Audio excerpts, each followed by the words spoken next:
돈이 되게 많은 분이에요. 근데 씀씀이는 녹록치 않은 거예요. 부동산에 묶여 있거나 정기 예금에 묶여 있거나 그거는 그거고. 자, 오늘은 제가 금융월세 만드는 방법, 다 아시는 분들은 다 아시겠지만 요거 관련해 가지고 책을 한 개 냈거든요. 그래서 책에 있는 내용을 한번 얘기해 볼까 합니다. 이 책이라는 게 참 쓸 때는 괴롭거든요. 재미가 없습니다. 정말 열심히 뭔가를 했는데 아무도 알아주지 않고 나 혼자 그냥 혼자 고독하게 길을 가는 거지 않습니까? 근데 이게 출간이 이렇게 되고 나니까 그래도 기분은 좋더라고요. 자, 또 하나의 월급 GPL 채권이라는 책을 냈는데요. 이 책에 나와 있는 내용을 좀 간단하게 요약해서 여러분들께 전달해 드리는 시간을 가져보도록 하겠습니다. 일단 재테크하는 이유가 뭘까? 우리가 재테크의 최종 목적지가 도대체 어디일까? 여러분 혹시 이런 거 생각해 보신 적 있으실까요? 저도 요거를 계속 생각을 하거든요. 나는 왜 재테크를 하지? 나는 왜 돈 관리를 이렇게 열심히 하지? 라고 생각을 해보는데 결국 끝은 이거이지 않을까 싶어요. 안정적인 소비를 지탱해 줄 수 있는 재원을 확보하기 위함. 이게 우리가 재테크를 하는 이유이고 최종 목적지이지 않을까라는 생각을 많이 합니다. 그러니까 우리가 원하는 거는 단순히 돈 많은 부자가 아니라 돈 때문에 애먹지 않는 삶을 살고 싶은 것, 그게 우리가 원하는 거지 않습니까? 여기에서 애먹지 않은 삶이라는 것은 소득과 소비의 밸런스가 적절하게 유지되는 상태라고 보는데, 우리가 소비는 매월 발생하지 않습니까? 그렇기 때문에 소득도 매월 발생을 해야 되는 거죠.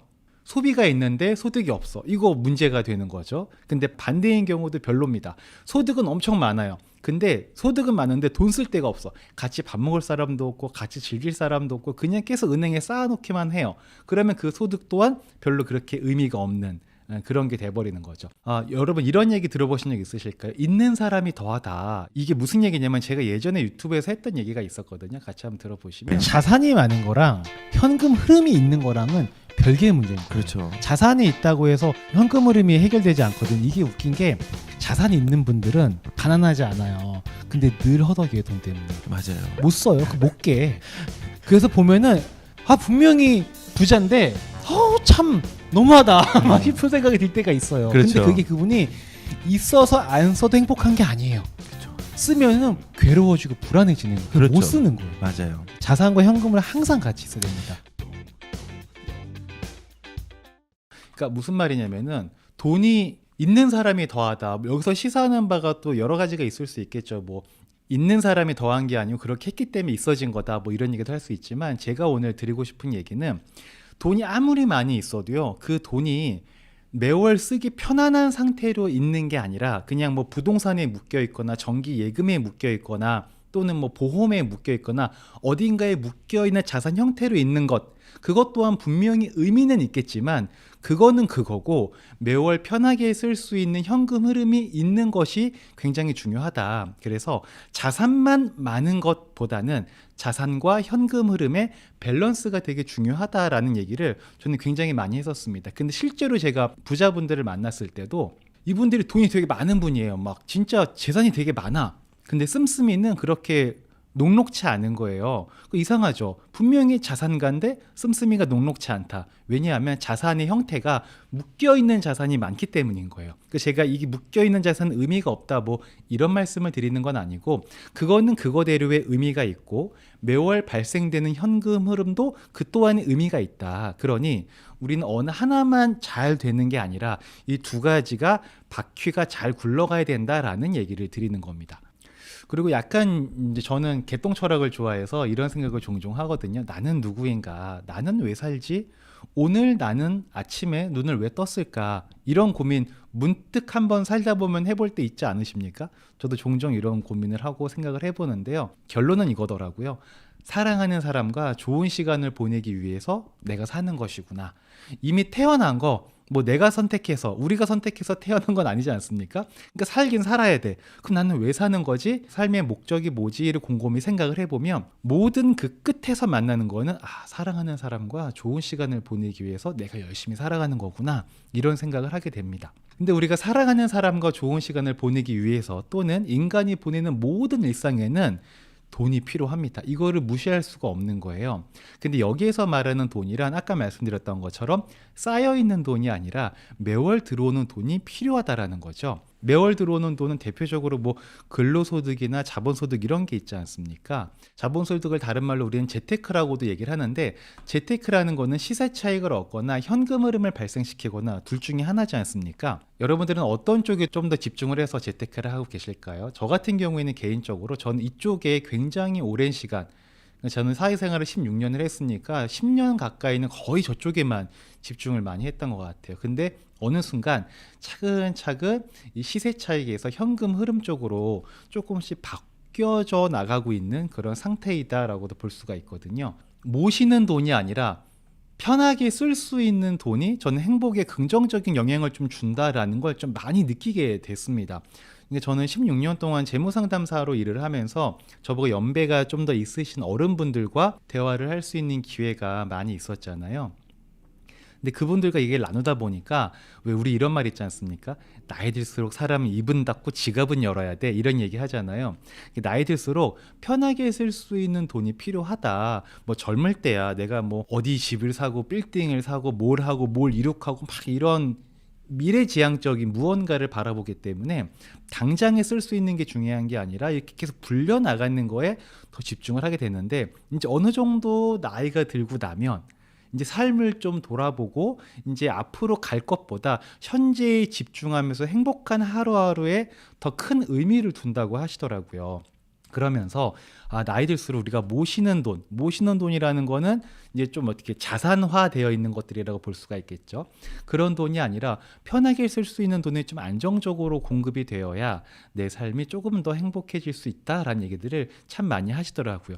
근데 저도 이런 생각을 많이 한다고 했잖아요. 그러다 보니까 그래 계속 키워나가는 거, 불려나가는 것만이 전부는 아니겠다. 나도 어느 순간부터는 시세 차익 불려나가는 거에서 점점 편하게 활용할 수 있는 쪽으로 자산을 좀 바꿔나가야겠다라는 생각을 저는 했던 거죠.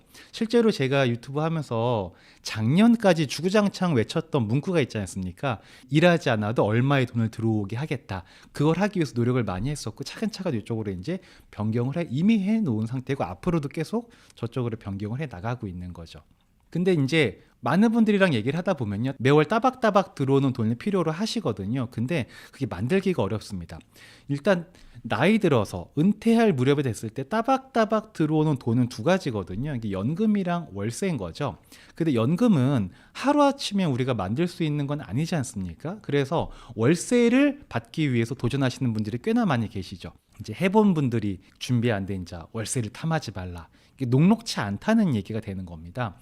이게 저런 것들을 받기 위해서 준비를 많이 하셨던 분들은 쉽게 할 수 있겠죠. 공부도 많이 하시고 시장 조사도 많이 하시고 조금씩이나마 작게 크게 경험하셨던 분들은 은퇴할 무렵에 대해서 월세 받는 걸 하는 게 어려운 게 아니에요.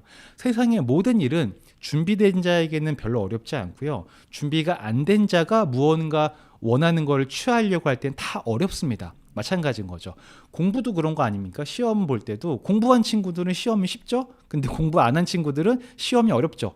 마찬가지로 월세도 월세 받기 위해서 준비하신 분들은 월세 받는 게 쉽죠. 근데 월세 받을 준비를 안 하셨던 분들이 월세를 받으려고 하니까 너무나 어려운 거예요. 잘 되면 다행인데 진짜 그 손실을 보시는 분들 꽤나 많이 있으신 거죠. 정말 열심히 함정과 위험을 헤쳐나가서 막 세입자까지 딱 마쳤습니다. 근데 밤 12시에 변기 막혔어요 라고 전화가 온다 라고 하셨던 분들이 꽤나 많이 있었거든요. 그러니까는 이게 월세를 받는 것 또한 이게 쉬운 일은 아니더라 라는 얘기를 저는 이제 저랑 만났던 분들에게 많이 듣게 됐습니다. 물론 이제 저런 게 잘 안 되셔서 저희한테 오셨으니까 제가 저런 얘기를 많이 들은 건지 모르겠지만 무시할 만한 내용은 아니더라 라는 거죠. 그러니까 결국은 매월 편하게 쓸 돈을 고객분들은, 사람들은 필요로 한다. 근데 그게 만드는 게 쉽지 않겠구나 라는 거죠. 근데 저 같은 경우에는 사실 이거를 이미 하고 있었잖아요. 이미 하고 있었던 거기 때문에 저걸 아름아름 제 고객분들이랑 계속 해왔었거든요. 그러다가 이제 이거를 본격적으로 사업화하자라는 생각을 하게 됐던 겁니다. 사람들이 필요로 하는데 그걸 얻고 있지 못하고 있다. 그러면 그걸 제공하는 거는 좋은 일이지 않습니까? 그리고 사업이라는 거는 직접 하기 힘들거나 하기 싫은 일을 대신해주고 정당한 대가를 받는 게 사업이다라고 저는 보거든요. 그러니까 저한테는 이게 그렇게 사업하는 게 어려운 게 아니었던 거죠. 왜냐면 오랜 기간 그냥 제 고객분들이 아름아름 하던 거, 그걸 그냥 본격적으로 사업하는 거였기 때문에 저는 준비가 많이 돼 있었고 저한테 그렇게 크게 어려운 일이 아니었다. 근데 그 일이 내가 할 수 있는 그 일이 누군가에게는 어려운 일이라면 이거는 사업성으로도 기회가 있을 것이고 또 사람들에게 도움을 많이 줄 수 있기 때문에 이건 되게 좋은 일이다라고 해서 저는 GPL 사업부를 만들어서 시작을 한 거고 이제 쉽게 말해서 저희는 금융 월세를 판매하자 이렇게 이제 일을 하고 있는 거죠. 그래서 가끔 이제 고객분들이 만날 때 이제 이런 얘기 많이 해주세요. 센터장 사업 접으면 안 돼, 계속 해야 돼 이런 얘기를 좀 종종 해주시거든요. 그러니까 저한테 극찬인 거죠. 네, 너무나 감사한 일인 거죠. 그러니까 저희 행센 사업부가 GPL 사업부가 가려고 하는 길은 전에도 한번 말씀드린 바가 있는데 늘 한결같은 그런 시골에 식당이 있잖아요. 그러니까 있을 때는 그 집이 귀한지 맛있는지 모르죠. 그래서 거길 떠나서 도회지로 나가서 이렇게 서울 생활도 하고 도시 생활도 하다 보면은 어느 날 문득 그 집이 생각난 때가 있지 않습니까? 그래서 차를 타고 이렇게 다시 그 집으로 가보면 여전히 그 간판에 여전히 그 할머니 주인이 그 식당을 운영을 하고 있으신 거예요. 너무나 반갑죠. 근데 저는 저희 GPL 사업부가 그런 집이었으면 좋겠는 거예요.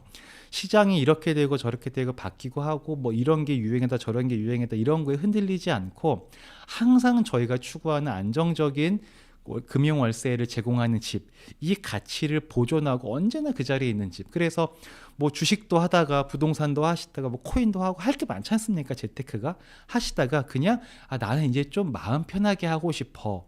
또는 나는 이제 불리는 것보다 매월 따박따박 들어오는 게 좀 필요한 상태가 됐어 라고 생각이 되셨을 때 그래 행센 GPL 사업부 걔는 아직도 그거 하나? 이렇게 똑똑똑 놓고 해봤는데 여전히 그 일을 하고 있는 저는 약간은 그 시골에 있는 오래된 식당처럼 그런 집이 되고 싶다라는 생각을 가지고 지금 이 일을 하고 있습니다. 2020년엔 개별 주식과 코인의 해였죠. 이 표정이 뭐냐면 저를 바라보던 수많은 사람들의 표정이었습니다. 어떤 거였냐면 이런 시장에 지수형 ETF만 한다고? 남들 다 테슬라니 뭐 구글이니 애플이니 뭐 엔비디아니 막 날라다니는데 이런 시장에 지수형 ETF만 한다고? 야, 이 시장에 8%? 이게 말이나 돼? 막 이런 얘기 되게 엄청 많이 들었었거든요. 시장을 못 읽네, 재테크를 모른다 이런 얘기 엄청 많이 들었었거든요. 근데 저는 이런 생각이 예전부터 또 갖고 있었고 유튜브에서도 얘기를 정말 많이 했던 건데 거북이는 분명히 느립니다. 그러나 느려 보이지만 느려 보이는 거북이가 가장 빠른 거북이다라는 생각을 저는 되게 많이 갖고 있습니다. 토끼처럼 빨리 가려고 해서 빨리 갈 수만 있는 것이라면 당연히 저도 그렇게 하겠죠. 근데 빨리 가려고 한다고 해서 이게 빨리 가는 길은 아닌 것 같은 거예요. 제가 뭐 최근의 시장 상황 때문에 누군가를 비판하려고 이 말씀을 드리는 건 아니긴 하지만 예전에 저도 유튜브에서 제가 1억으로 30억 불린 코인 투자한 그런 사례 제 지인입니다. 얘기를 했었거든요. 근데 요즘엔 뭐 다들 아시죠? 그 상황이 녹록치 않습니다. 그러니까 제가 그 친구 잘 안 됐으니까 내가 잘 된 거 이 말씀 드리려고 하는 게 아니고요. 시장은 늘 급변하게 돼 있어요. 늘 변합니다. 근데 늘 급변하지만 나는 꾸준히 묵묵하게 그 스탠스를 그대로 유지한다. 이거 굉장히 가치 있는 일이라는 거죠. 이걸 무시할 게 아니라는 거예요. 저는 이거를 예전부터 많이 느꼈기 때문에 그냥 제 속도로 꾸준히 가서 도착을 하면 되는 거죠. 굳이 1등으로 도착할 필요가 없습니다. 우리가 뭐 올림픽이나 이런 경기에 나가는 거라면 진짜 금메달이 되게 은메달보다 더 값지죠. 물론 은메달도 굉장히 대단한 거지만 우리가 보통 금메달을 더 이렇게 눈에 많이 담게 되잖아요. 근데 재테크는 그런 거랑 별개라는 거예요. 그냥 나만의 게임이고 내 속도로 꾸준히 가서 내가 원하는 그 상태에 도달하면 되는 거죠. 그리고 가는 과정이 너무나 괴로우면 안 되죠. 가는 과정이 편안하면서도 그래도 내가 원하는 목적지에 도착하는, 그리고 그 속도가 남들의 속도가 아니고 내 속도로 가는 게 가장 중요하다. 저는 그 생각을 굉장히 많이 하고 있습니다. 그래서 금융 월세라는 거, 이게 어찌 보면은 뭐 수익률 때문에 하는 건 아니지 않습니까? 근데 그런 거 떠나서라도 그냥 따박따박이 필요하신 분들께는 언제든 찾을 수 있는 그런 회사가 됐으면 좋겠다라는 내용을 책에 좀 담아봤습니다. 그리고 그 얘기를 한번 드렸고요.